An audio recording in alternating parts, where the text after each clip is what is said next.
क्या IE इरुडो सच में एक टफ बुक है? क्या इसे सॉल्व करने से गारंटीड मेरा IIT में सिलेक्शन हो जाएगा? क्या ये बुक मेरे लिए सही है या फिर इसे खरीद कर मैं अपना टाइम और पैसा वेस्ट तो नहीं कर रहा? कुछ इस टाइप के सवाल IE इरुडो के बारे में आपके मन में हमेशा से रहते हैं, लेकिन इस वीडियो में आज इन टाइप के सभी सवालों का मैं आपको क्लियर कट आंसर देने वाला हूँ। साथ ही साथ मैं इस वीडियो के एंड में आपको ये भी बताऊँगा कि आपको ये बुक खरीदनी चाहिए या फिर नहीं, एकदम क्लियर कट विजन के साथ। तो इस वीडियो को फिर कंप्लीट देखना। तो चलो फिर शुरू करते हैं। वीडियो के अंदर जाने से पहले मैं एक बात आपसे ज़रूर शेयर करना चाहूँगा कि जो भी मैं इस वीडियो में बोल रहा हूँ वो सिर्फ और सिर्फ मेरा पर्सनल एक्सपीरियंस नहीं है, बल्कि बहुत सारे JEE एडवांस को क्रैक करने वाले, JEE मेंस को क्रैक करने वाले IITians, NITians और IIITians के पर्सनल एक्सपीरियंस है इन बुक्स के साथ।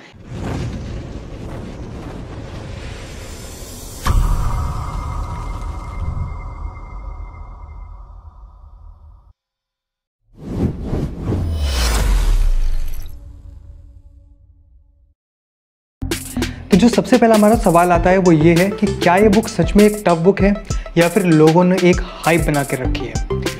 तो इसका क्लियर कट देखो, अगर आंसर मैं बोलूँ तो वो ये होगा कि हाँ, ये बुक टफ है, लेकिन जो टफनेस है ना वो यार हमेशा रिलेटिव होती है। तो ये बुक टफ दो टाइप के व्यक्तियों को लगेगी। एक वो व्यक्ति जिन्होंने अभी जस्ट JEE प्रिपरेशन शुरू की है, फिर चाहे वो क्लास 11th में अभी गए हों या फिर जिन्होंने ड्रॉप लिया हो, अगर वो उन्होंने जस्ट अभी JEE प्रिपरेशन शुरू की है तो शुरू में उनको ये बुक ज़रूर से टफ लगेगी। अब आते हैं दूसरे टाइप के व्यक्ति जो JEE प्रिपरेशन के बीच में है, अभी वो क्लास 12th में है। उनको ये बुक तब टफ लगेगी अगर उनके कॉन्सेप्ट्स एकदम क्रिस्टल क्लियर नहीं हैं तो। लेकिन ये टफनेस जो है वो यार टेम्परेरी है। आप इस टफनेस को कम कर सकते हो, इस लेवल को नीचे लेकर के आ सकते हो। अब वो कैसे करना है उसके लिए हम बढ़ते हैं अपने नेक्स्ट क्वेश्चन की तरफ।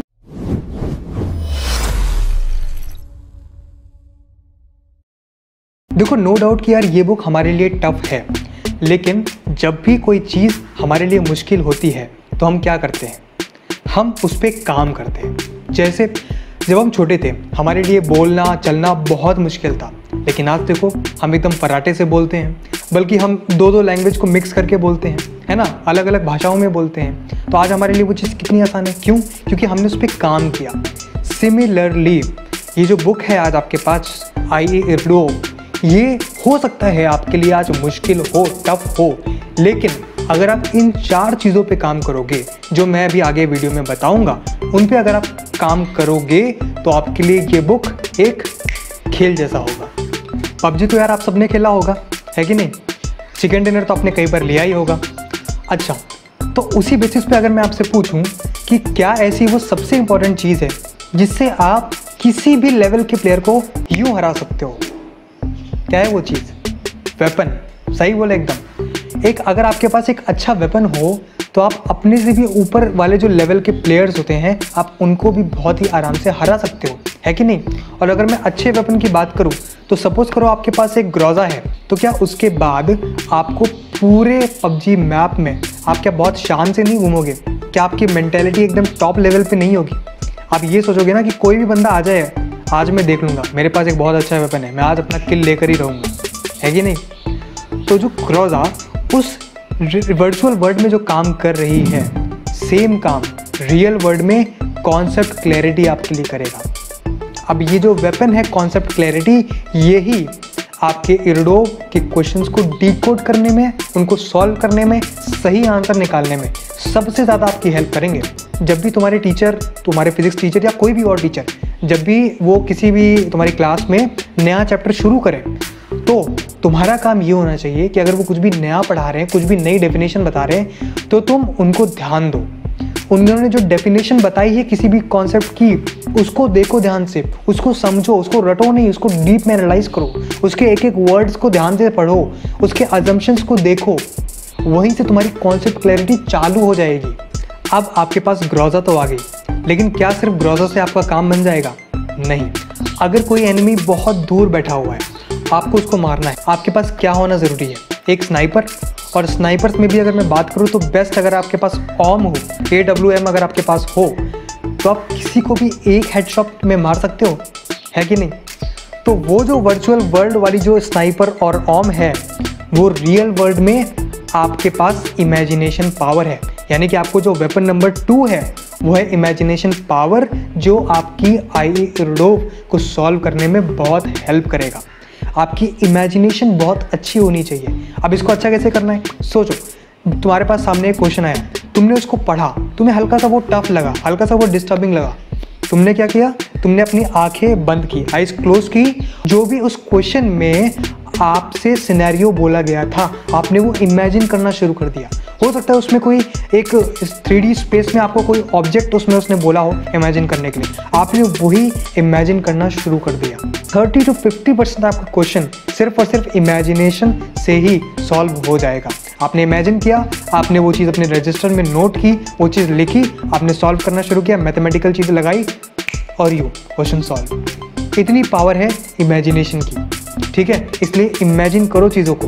ये सिर्फ फिजिक्स में नहीं, सिर्फ इरिडोप में नहीं, और जितने भी क्वेश्चंस मिले, जो भी उसमें सिनेरियो बोला हो उसको इमेजिन करो, तब जाकर के आपके क्वेश्चंस इजीली सॉल्व हो जाएंगे। तो जिस तरीके से आप सिर्फ और सिर्फ एक अच्छी स्नाइपर और ग्रोजा से आप पूरा का पूरा मैच पबजी में नहीं जीत सकते, आपके पास अपनी प्रोटेक्शन के लिए भी चीज़ें होनी चाहिए, जैसे कि लेवल 3 का हेलमेट, लेवल 3 की जैकेट, लेवल 3 की बैग, और जो आपके पेन किलर्स वगैरह होते हैं वो सारी चीज़ें। सिमिलरली आप अगर आईईआरडोफ के क्वेश्चन सॉल्व कर रहे हो तो आपको कैलकुलस आनी चाहिए। कैलकुलस में भी अगर मैं बात करूं तो स्पेशली जो इंटीग्रल कैलकुलस होती है वो आपको अच्छे से आनी चाहिए आईईआरडोफ के क्वेश्चन को सॉल्व करने के लिए।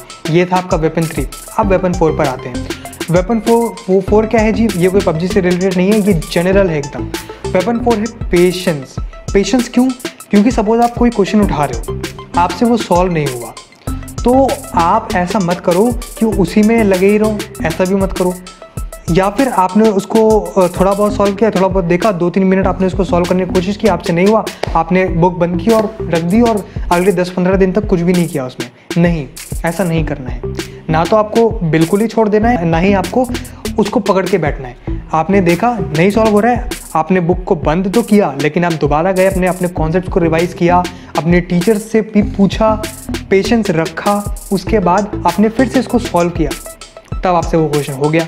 तो ये है यहाँ पे पेशेंस का कमाल, ठीक है। तो आई होप आपको चारों के चारों जो ये वेपन्स हैं आपको समझ में आ गए होंगे।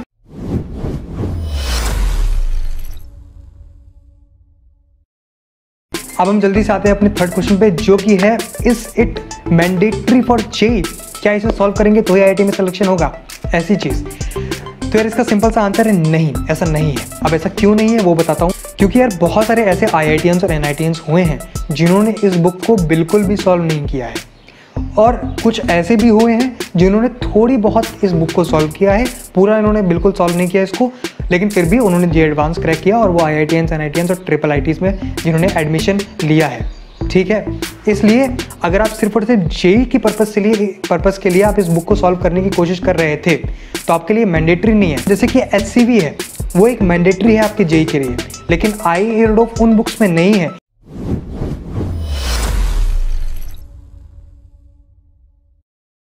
देखो, अगर आप वो बंदे हो जो अपने टीचर के लेक्चर्स को आसानी से समझ पा रहा है, उनकी चीज़ें जो वो बोल रहे हैं उनको फॉलो कर पा रहा है, उसके बाद जो आपके पास जो स्टडी मटेरियल है, आपकी कोचिंग का स्टडी मटेरियल हो सकता है, आपकी डीपीपी शीट्स हो सकती हैं, आप उनके 80 to 90% क्वेश्चंस को आसानी से सॉल्व कर ले रहे हो, तो आप इस बुक की तरफ आ सकते हो।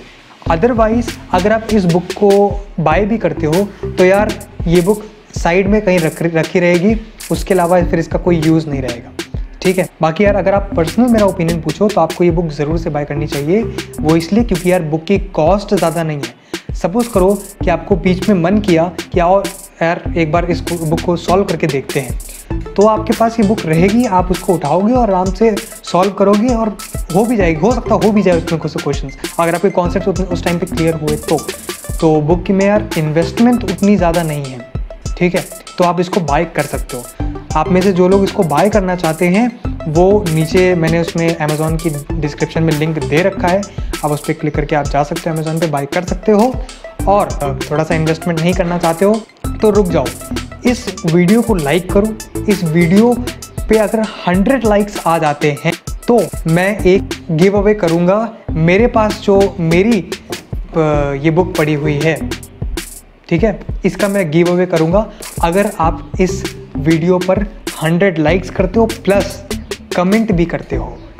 कमेंट क्या करना है, आई वॉन्ट दिस बुक। अगर आप ये कमेंट करते हो तो इन सभी कमेंट्स में मैं रैंडमली चूज़ करूँगा और फिर उसके बाद अगर जो भी विनर होगा उसको ये बुक मिलेगी, वो भी विदाउट एनी कॉस्ट, बिल्कुल फ्री। ठीक है, इस वीडियो को लाइक करो, 100 के पार पहुंचाओ और कमेंट करो I want this book comment section में। मैं मिलता हूं आपसे नेक्स्ट वीडियो में, तब तक के लिए बाय बाय।